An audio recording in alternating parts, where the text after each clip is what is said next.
Graça e paz da parte de Deus estejam com todos os irmãos e irmãs. Para quem não me conhece, está aqui pela primeira vez, meu nome é Sidmar Barros e você está no canal Salvação em Cristo.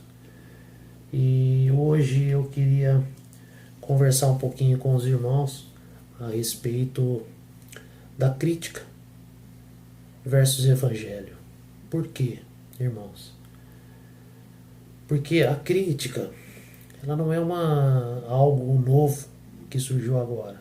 A crítica, ela sempre existiu. Ela sempre existiu. Nós vamos ver dentro da Bíblia que existiu crítica. O nosso Senhor Jesus Cristo, ele criticou alguns comportamentos, ele criticou algumas coisas na sua passagem aqui, que esteve na terra. Outros também, João, nós vamos ler aqui, né, que João teceu algumas críticas. Então, a crítica, irmãos, ela tem como forma de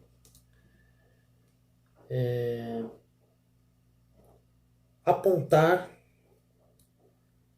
um erro, ou qualquer irregularidade, mas ela serve para que haja uma melhoria. A crítica, ela tem dois universos. Ela tem um universo da crítica feita de uma maneira educada, de uma maneira com empatia, bem colocada, uma crítica onde o principal objetivo é para que haja um conserto, que haja uma melhora, que haja um progresso, que haja um meio de trazer, né, a visão àqueles que não estão tendo visão. E por outro lado, ela tem um outro universo, tá? Esse aqui que eu falei agora é quando você tece uma crítica e o outro lado, em cima dessa crítica, ele vai ver os pontos de melhoria e vai melhorar aquilo que precisa ser melhorado. O outro universo é quando a crítica ela vai de encontro a alguém ou alguma instituição, alguma coisa, alguma organização. Tem críticas que são tecidas ao governo, a vários tipos de segmentos, o qual, quando a crítica ela chega, ela não é bem recebida, porque aquelas pessoas não querem mudança. Eles querem viver daquela maneira e fazer com que as outras pessoas concordem com aquilo, mesmo que esteja errado, mesmo que haja irregularidades ou vários tipos de coisas que não procedem. Então, para esse universo aqui, a crítica é devastadora. É devastadora. Mas para o universo das pessoas ou de qualquer instituição, ou seja governo, qualquer coisa, eles olhem para a crítica com bons olhos e falam, olha, vamos analisar se essa crítica ela é uma crítica destrutiva ou construtiva. E aí, vendo os pontos que são criticados, eles vão pesar e vão falar, pô, realmente essa crítica ela nos ajuda em vários pontos aqui. Vamos melhorar.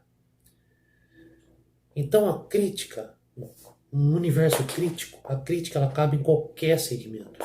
Ela cabe em qualquer lugar. Eu posso tecer uma crítica do que eu quero. É um livre direito, é um direito de expressão que a nossa Constituição nos concede. O Brasil é um país que dá esse direito para nós. E nós podemos criticar, nós podemos tecer crítica a qualquer tipo de segmento que nós que acharmos que não está de acordo. Tá? Agora, o universo do Evangelho ele já é um pouco mais complexo. Por quê? Porque nós não temos uma crítica formada na opinião humana. Na minha opinião, não é o que eu penso. Eu posso tecer uma crítica de qualquer outro segmento com a minha opinião. Mas quando algum canal crítico, alguém tece uma crítica sobre o que está errado, o que está fora da Bíblia, aí já é outro universo. Porque a Bíblia é uma regra de fé. A Bíblia, ela não vai, como que eu vou dizer? Ela não vai ter vários tipos de segmento. Ela tem um segmento, ela tem uma linhagem, ela segue um padrão, tá? Que é o Evangelho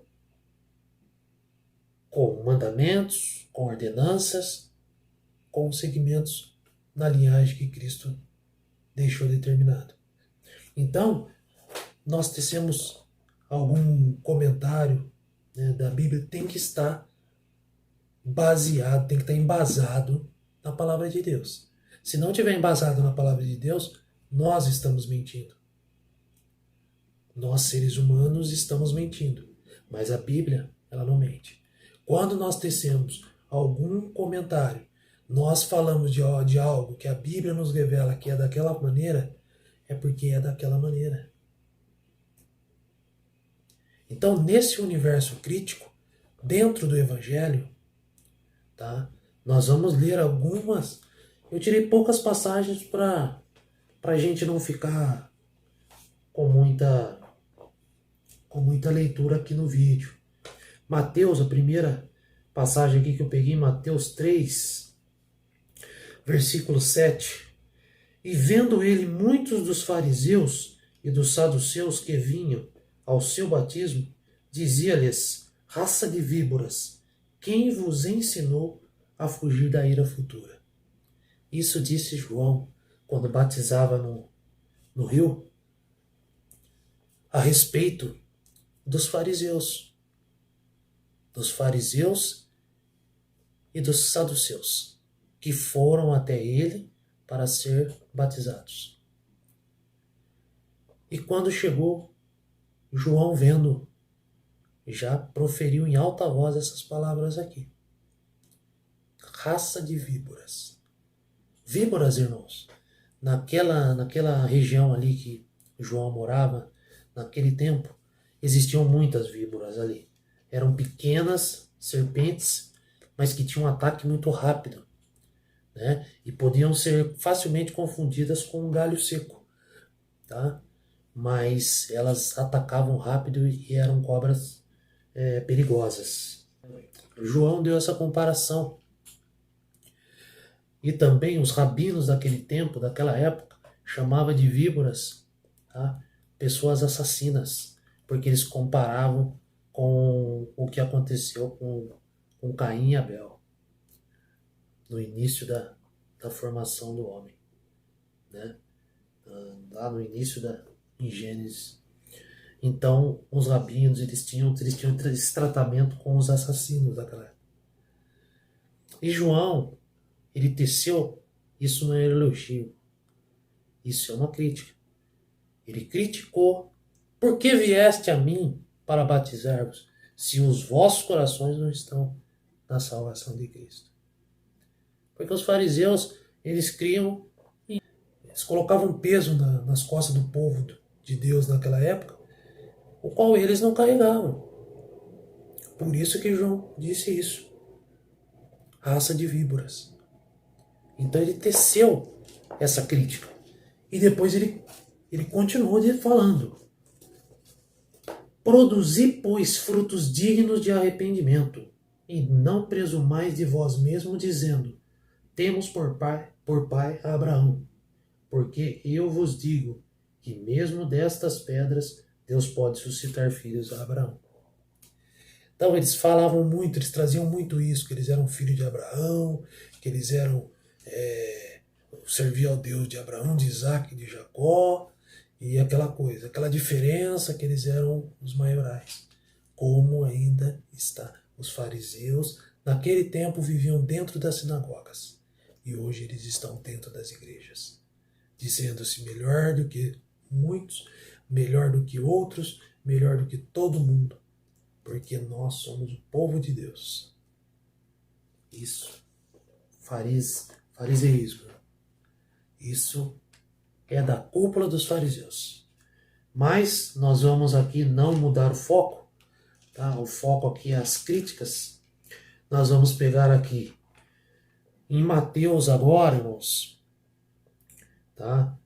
Em Mateus 21:12, também tem uma crítica aqui.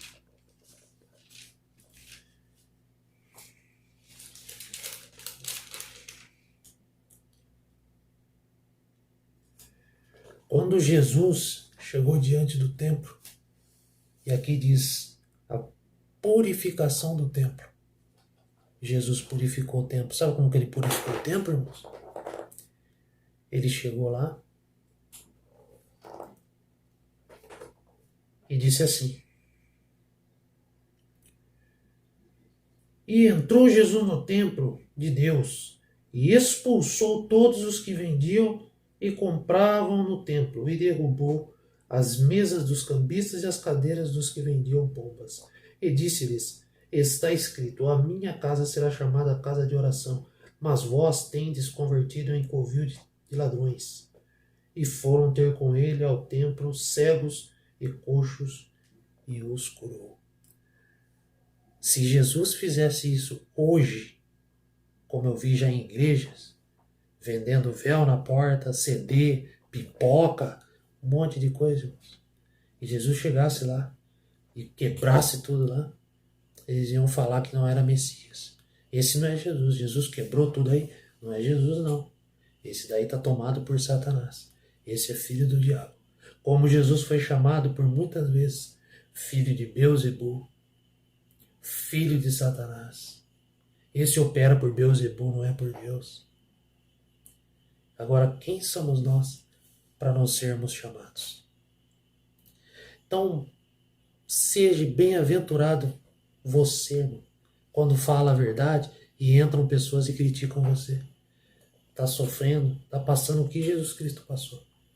Porque esses mesmos fariseus que estão aí se dizendo irmãos dentro de igreja, se Jesus fizesse isso hoje, eles matariam Jesus na porta da igreja para preservar a placa.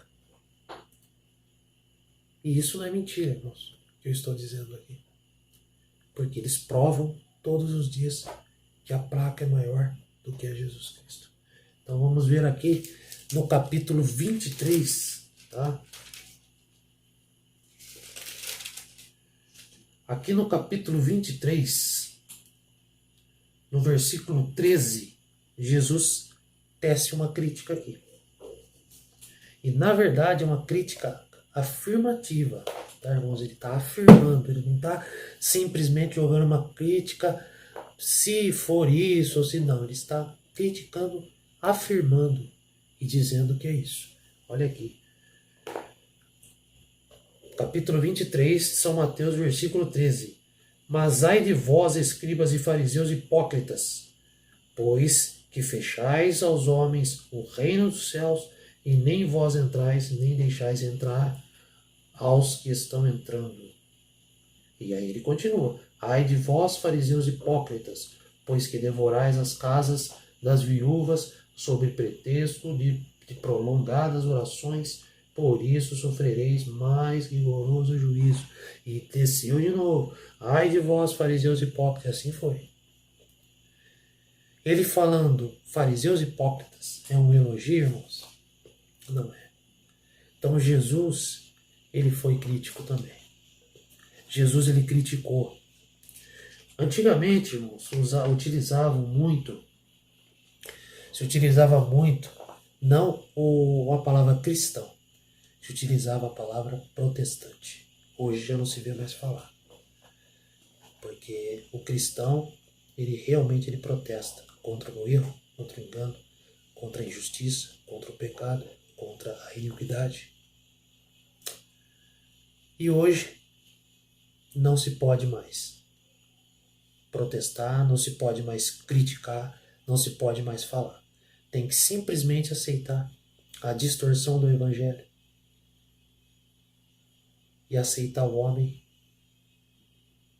seguir a homens, a outro homem, e não a Jesus Cristo. Já estão alguns cantando aí por aí, né, até louvores. Já está chamando Jesus de você, praticamente. Não é mais Senhor. Prestem atenção nisso. É a humanidade, irmãos. É a humanidade seguindo caminhos estranhos e deixando de seguir ao Mestre, ao único Mestre que veio e morreu por nós na cruz do Calvário. Então, esse é o vídeo que eu queria falar para vocês, para dividir isso com os irmãos, que a crítica, irmão, é um universo que ele já veio do Evangelho. Ele já nasceu dentro do Evangelho. Lá, nesse Evangelho, se você pegar para ler, você vai ver muitas críticas, tecidas por homens que não compactuaram com aquilo que estava errado. Não compactuaram com o erro e não deixaram postergar aquilo que eles poderiam falar naquele exato momento. E falaram. Muitos deles morreram por isso.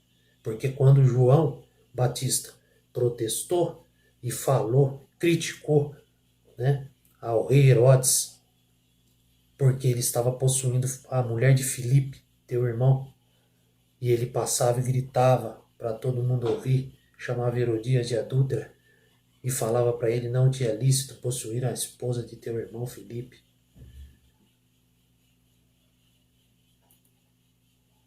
Ele teve a cabeça dele degolada, entregue numa bandeja, por falar a verdade e por protestar, criticar aquilo que estava errado, fora do Evangelho, que ele mesmo veio para preparar o caminho e trazer as boas novas do Evangelho de Cristo para a salvação das almas. Fiquem com Deus, um forte abraço e até o próximo vídeo, irmãos.